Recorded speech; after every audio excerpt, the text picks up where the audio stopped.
I want to use the weed eater out in the backyard a little bit.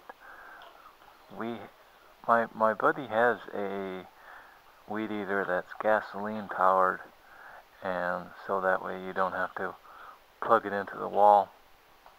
But this is an electric weed eater, so you do need to plug it into the wall. We had an extension there, and it works pretty good. Another thing that I was curious about was whether it was going to have enough string to actually cut the weeds, and it was fine. There was quite a bit of blue string. I don't know what the size of that string is, that plastic string, but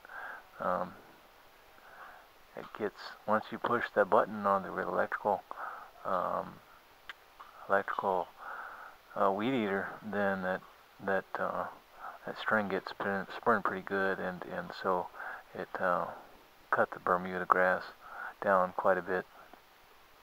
I didn't want to cut certain areas Bermuda grass, because if I do that, then I would have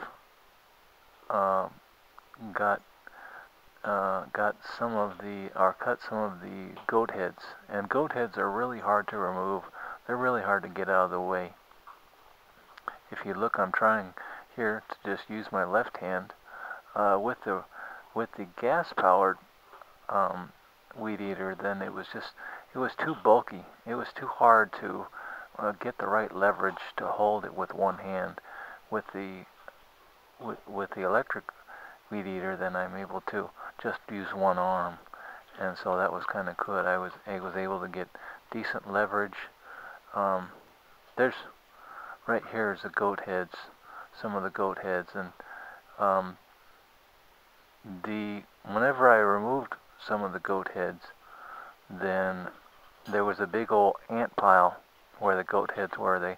I think the ants know that that is a good place for them to hide, because no one wants to mess around with goat heads, except for stupid people like me.